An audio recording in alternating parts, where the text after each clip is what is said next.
2 ദിവസം മുമ്പ് എൻ്റെ ഒരു ഫ്രണ്ട് ശീതളിസം നിങ്ങൾ കേട്ടിട്ടുണ്ടാകും. ശീതൾ ഇതിനെപ്പറ്റി ഒരു വാർത്ത ചെയ്തിരുന്നു. സത്യത്തിൽ അത് കണ്ടപ്പോഴാണ് ഞാൻ ഈ വിചാരിച്ചത്, ശരിയാണ്.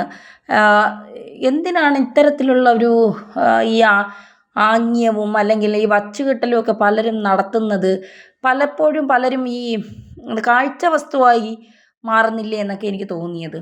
ഈ എന്താ പറയുക, നമ്മളാരും കുലസ്ത്രീ ചമയുന്നു എന്നൊന്നും വിചാരിക്കേണ്ട. ചില വിഷയങ്ങൾ നമ്മൾ ഒഴിവാക്കി വിട്ടാലും ഇതിനെപ്പറ്റി സംസാരിക്കേണ്ട എന്ന് കരുതിയാലും തുടർച്ചയായിട്ട് ഇത് നമ്മുടെ കണ്ണിൽ വന്ന് പെടാറുണ്ട്. അപ്പോൾ ഇതിനെക്കുറിച്ച് സംസാരിക്കണമല്ലോ, സംസാരിക്കാതെ ഇരിക്കുന്നത് ശരിയല്ലല്ലോ എന്ന തോന്നൽ നമ്മുടെ മനസ്സിലുണ്ടാകും. അതായത് നമുക്ക് നമ്മുടെ മനസാക്ഷിയോട് തന്നെ നമ്മൾ ചോദിക്കും, ഇതിനെപ്പറ്റി എന്താ നമ്മൾ പ്രതികരിക്കാത്തത്, ഇതിനെപ്പറ്റി പറയണമല്ലോ എന്ന് നമുക്ക് തോന്നും. അങ്ങനെ വരുമ്പോഴാണ് ഇതിനെപ്പറ്റി സംസാരിച്ച് പോകുന്നത്. മറ്റൊന്നുമല്ല, ഇപ്പോൾ നടക്കുന്ന ഉദ്ഘാടനങ്ങളെക്കുറിച്ചാണ്.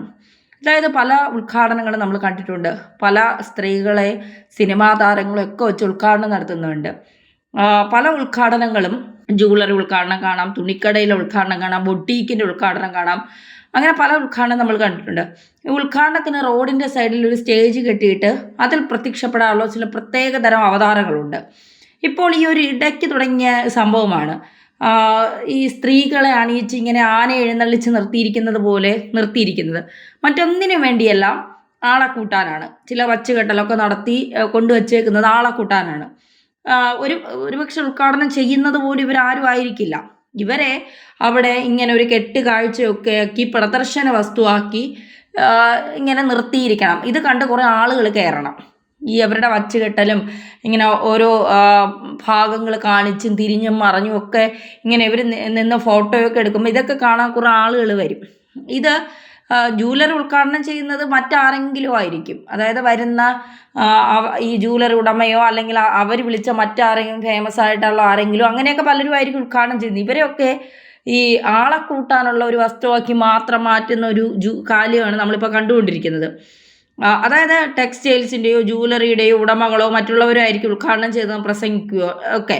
പക്ഷേ ഇങ്ങനെ ഒരു അവതാരത്തിൻ്റെ സാന്നിധ്യം എപ്പോഴും കാണാറുണ്ട്. അപ്പോൾ അവരുടെ ശരീരഘടന എങ്ങനെയായിരിക്കണം, അവർ എന്തെങ്കിലും എക്സ്ട്രാ ഫിറ്റിങ്സ് വയ്ക്കുന്നുണ്ടെങ്കിലും ഇല്ലെങ്കിലും അവരെങ്ങനെ ഡ്രസ്സ് ചെയ്യണം, അതൊക്കെ അവരുടെ ഇഷ്ടമാണ്. ഇഷ്ടമുള്ള വസ്ത്രം ധരിക്കാനുള്ള അവകാശം എല്ലാവർക്കുമുണ്ട്. അതിനെ ആരും ചോദ്യം ചെയ്യുന്നില്ല. അതുകൊണ്ട് തന്നെ അവരെ വസ്ത്രധാരണത്തിലൊന്നും നമുക്ക് അഭിപ്രായം പറയാനും പറ്റില്ല. പിന്നെ ഈ ജോലി ചെയ്ത് ജീവിക്കുന്നവരുടെ സാമർഥ്യമാണ്. ആ സാമർഥ്യത്തെ നമ്മൾ കണ്ടില്ല എന്ന് നടിക്കാൻ കഴിയില്ല. കാരണം അധ്വാനിച്ച് ജീവിക്കുന്നവരുമുണ്ട്, ഇതുപോലെ ജീവിക്കുന്നവരുമുണ്ട്.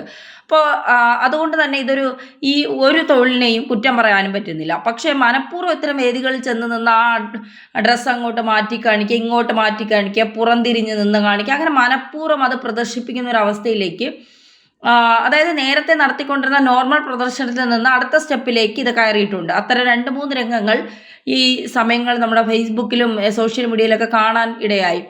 ചെന്ന് നിൽക്കുന്നവരിൽ 17 തികയാത്ത യുവ പയ്യന്മാരുണ്ടാകാം. തിമിരത്തിൻ്റെ സർജറി കഴിഞ്ഞിട്ട് വിശ്രമം പോലും തീരാതെ ആ കണ്ണടയോട് കൂടി വന്ന് വായം പൊളിച്ച് നിൽക്കുന്ന അപ്പൂപ്പന്മാരുണ്ട്. ഇത്രയും ദാരിദ്ര്യം പിടിച്ച ആളുകൾ ഇപ്പോഴും കേരളത്തിലുണ്ട് എന്നതൊരു അത്ഭുതം. അവിടെ നിലനിൽക്കെ തന്നെ ഇവരെ മുതലെടുത്ത് ജീവിക്കാൻ കണക്കിനുള്ള ദാരിദ്ര്യം ഇത്തരം അവതാരങ്ങൾക്കുണ്ടോ എന്നുള്ള കാര്യത്തിലാണ് വലിയ അത്ഭുതം തോന്നുന്നത്.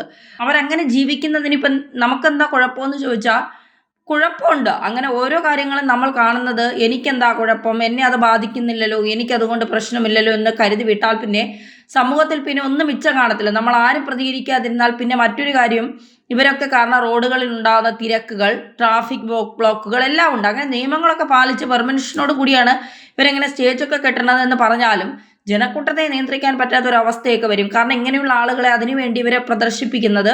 അതുകൂടാതെ ഇതിനിടയ്ക്ക് അവിടെ ചെന്ന് ഈ ആളുകൾ അനുഗ്രഹം കൊടുക്കുന്നത് പോലെ ആ സ്റ്റേജിൻ്റെ മുന്നിൽ ചെന്ന് നിന്ന് അവിടെ ഇരുന്നിട്ട് എല്ലാവർക്കും ഒന്ന് കൈയൊക്കെ കൊടുത്ത കൈയുടെ സ്പർശനമൊക്കെ കൊടുക്കുന്ന ഒരിടപാടൊക്കെ ഉണ്ട്. അങ്ങനെ ഒരു ചടങ്ങ് കൂടി ഇതിൻ്റെ ഇടയ്ക്കുണ്ട്.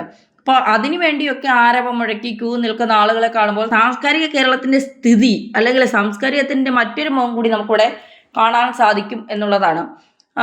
നമ്മൾ ഇന്നും ഇപ്പോഴും കണ്ടുകൊണ്ടിരിക്കുന്നത്. അതായത് ഈ ചെക്കന്മാരൊക്കെ വായും പൊളിച്ച് ഇങ്ങനെ ഉള്ളവരുടെ മുന്നിൽ ചെന്ന് നിൽക്കുന്ന കണ്ട സത്യത്തിൽ ഉമ്മാരെയൊക്കെ പച്ച മടലിൽ നല്ല കുരുമുളകും കാന്താരിയും തെച്ച് അടിച്ച് പറ്റിക്കാൻ നമുക്ക് തോന്നും. എന്താണ് ഇവർക്ക് കിട്ടുന്ന ഒരു സുഖമെന്ന് മനസ്സിലാവുന്നില്ല. ഈ വന്ന് നിൽക്കുന്ന ഈ അവതാരങ്ങളൊക്കെ പൈസ ഉണ്ടാക്കുക എന്ന ഉദ്ദേശത്തിലാണ് ഇങ്ങനെ വന്ന് നിൽക്കുന്നത്. ഇത് കണ്ടിട്ട് ഇതുകൊണ്ട് ഇപ്പോൾ നമുക്കെന്താ പ്രശ്നം എന്ന് ചോദിച്ചാൽ, എങ്ങനെയാണ് ഇതൊക്കെ സമൂഹത്തെ ബാധിക്കുന്നതെന്ന് ചോദിച്ചാൽ, ഇങ്ങനെയുള്ള ആളുകളൊക്കെ ഇപ്പോൾ നിങ്ങളൊന്ന് വിചാരിക്കേണ്ടത്, നമ്മൾ ആരുടെയും കാര്യം പറഞ്ഞില്ല. ഇപ്പോൾ മാർക്കറ്റിൽ എല്ലാവിധ സാധനങ്ങളും ലഭ്യമാണ്, മനസ്സിലായല്ലോ. നമ്മുടെ ഏതെങ്കിലും ഒരു പുരുഷന്മാർക്കാണെങ്കിലും സ്ത്രീകൾക്കാണെങ്കിലും ഏതൊരു അവയവത്തിന് വലിപ്പം പോരാ അല്ലെങ്കിൽ വലിപ്പം കൂടുതലാണെന്നൊക്കെ തോന്നിയാൽ അതിനെ കുറയ്ക്കാനും കൂട്ടാനും ഒക്കെ തക്കവണ്ണം പിന്നെ പല ഈ സൈറ്റുകളിൽ, അതായത് ഫ്ലിപ്കാർട്ട്, ആമസോൺ, മീഷോ പോലുള്ള സൈറ്റുകളിലൊക്കെ വളരെ ചീപ്പ് റേറ്റിന് ഈ സാധനങ്ങളൊക്കെ കിട്ടും. ഇതൊക്കെ ലഭ്യമാണ്. അതൊക്കെ ഉപയോഗിച്ചുകൊണ്ട് ഈ അംഗലാവണ്യമൊക്കെ പുരുഷന്മാർക്കും ഉണ്ടാക്കാം, സ്ത്രീകൾക്കും ഉണ്ടാക്കാം. കുടവയറുള്ളവർക്ക് വയറകത്തേക്ക് പുറത്തേക്ക് കാണാത്ത വിധത്തിൽ അകത്തേക്ക് ഒതുങ്ങുന്ന തരത്തിലുള്ള ഷെയ്പ്പേഴ്സ് ഒക്കെ ഉണ്ട്. മറ്റൊരു ശരീരഭാഗങ്ങൾ വലുതാണെങ്കിൽ അതിനുള്ള വലുതാക്കണമെങ്കിൽ അത് വലുതാക്കാനുള്ള സാധനങ്ങൾ കിട്ടും. ഇതൊക്കെ വെച്ചുകൊണ്ട് ചെന്ന് നിൽക്കുന്ന സ്ത്രീകളെ കണ്ടിട്ട് ഇത് കണ്ട് ആസ്വദിച്ച് വെട്ടി വിയർത്ത് വീട്ടിൽ ചെന്ന് നിൽക്കുമ്പോൾ വീട്ടിലെ ജോലിയും ചെയ്ത് മക്കളെയും പരിപാലിച്ച് വിയർത്തൊലിച്ച് ഒരു നൈറ്റി ഇട്ടുകൊണ്ട് നിൽക്കുന്ന സ്വന്തം ഭാര്യ അമ്മയെ കാണുമ്പോൾ അതിനെയൊക്കെ ഇവിടെ കണ്ടിട്ട് ഇതിനെയൊക്കെ ഇവിടെ കാണുമ്പോഴോ എന്നൊരു തോന്നലുണ്ടാകും. അപ്പോൾ നമ്മൾ വിചാരിക്കും ഇതിനെയൊക്കെ കൊണ്ടുവന്ന് വല്ല കിണറ്റിൽ ഇട്ടൂടെ എന്ന് തോന്നും. എല്ലാ ആണുങ്ങളുടെയും കാര്യമല്ല പറയുന്നത്. പക്ഷേ ഇങ്ങനെ ചിന്തിക്കുന്ന ആളുകളുമുണ്ട്. മിന്നുന്നതെല്ലാം പൊന്നല്ല എന്ന് പറയില്ലേ, അങ്ങനെ തന്നെ. മിന്നുന്നതെല്ലാം പൊന്നല്ല എന്നല്ല, മിന്നുന്നതൊന്നും പൊന്നല്ല. അതായത് അവരുടെ ജീവിതമാർഗമാണ്, അവരുടെ തൊഴിലാണ്. നിങ്ങളുടെ ആ ദൗർബല്യത്തെ മാക്സിമം മുതലെടുത്ത് അവർ വളർന്നുകൊണ്ടിരിക്കുന്നു. നിങ്ങളത് മനസ്സിലാക്കാതെ അത് നിങ്ങളുടെ ദാമ്പത്യ ജീവിതത്തെ പോലും ഒരുപക്ഷെ ബാധിച്ചേക്കാം. പലരും നമുക്ക് ഇത്തരത്തിലുള്ള ഇതിനെ സംബന്ധിച്ചുള്ള വാർത്തകൾ ചെയ്യണം എന്നൊക്കെ പറഞ്ഞുകൊണ്ട് നമ്മൾ ഇതൊക്കെ ചെയ്യാറുണ്ട്. നമ്മൾ ഈ പഴയ സിനിമാ നടിമാരെയൊക്കെ എടുത്താൽ അവരൊക്കെ ഇപ്പോൾ എത്ര, ആ സമയത്തൊക്കെ അവർ സിനിമയ്ക്ക് വേണ്ടി അംഗലാവണ്യമൊക്കെ കാണിച്ചെങ്കിൽ അവരൊക്കെ ഇപ്പോൾ എത്ര ഒതുങ്ങി എത്ര ഭംഗിയായിട്ടാണ് അവർ ജീവിക്കുന്നത്.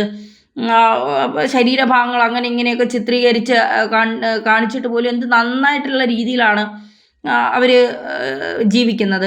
ഇനി ഭാര്യ അല്ലെങ്കിൽ തനിക്ക് വരാനിരിക്കുന്ന ഭാര്യയും ഇങ്ങനെ ആയിരിക്കണമെന്ന് മനസ്സിൽ കണക്ക് കൂട്ടി അങ്ങനെ അല്ലാത്തൊരു പെണ്ണിനെ കയ്യിൽ കിട്ടിയപ്പോൾ ജീവിതം തകർന്നു പോയ യഥാർത്ഥത്തിൽ സംഭവിച്ചിട്ടുള്ള കാര്യങ്ങളൊക്കെ ഉണ്ട്. ആളുകൾ മൊത്തത്തിൽ അതാണല്ലോ, ഞാൻ ആഗ്രഹിച്ചത് എന്താ, എനിക്ക് കിട്ടിയതെന്താ, ഇങ്ങനെയൊന്നും അല്ലല്ലോ, നമ്മളിപ്പോൾ ചിത്രത്തിൽ കാണുന്നത് പോലെയല്ല. ഇത് പച്ചയ്ക്ക് നമ്മൾ, അതായത് ഞാൻ നേരത്തെ സംസാരിച്ചതുപോലെ ഈ മാർക്കറ്റിലെല്ലാം അവൈലബിൾ ആണ്. അപ്പോൾ അത്തരത്തിൽ എല്ലാം കിട്ടുമ്പോൾ ഇതൊക്കെ വാങ്ങിച്ചു വെച്ചിട്ട് ഇങ്ങനെയൊക്കെ ഉപയോഗിച്ച് ഇങ്ങനെയൊക്കെ നമുക്ക് ഉപയോഗിക്കാം, ഇങ്ങനെയൊക്കെ വച്ച് കെട്ടാം, ഇതൊക്കെ നടത്തിക്കഴിഞ്ഞതിന് ശേഷം നമ്മൾ വിചാരിക്കുകയാണ് പിന്നെ എനിക്കും ഇതുപോലെയൊക്കെ കിട്ടാൻ എന്താ സാധ്യതയില്ലേ എന്നൊക്കെ ചിന്തിക്കും. ഈ വച്ചുകെട്ടലൊക്കെ അവർ പണം ഉണ്ടാക്കാൻ ഉപയോഗിക്കുന്നു, നമ്മളത് കണ്ട് ആസ്വദിച്ച് അവരെ വളർത്തുന്നു, അത്ര മാത്രമേ ഉള്ളൂ. സമൂഹം അത്രയും അധപ്പതിച്ചു പോയി എന്നത് മാത്രമാണ് ഇതിലെ യാഥാർത്ഥ്യം.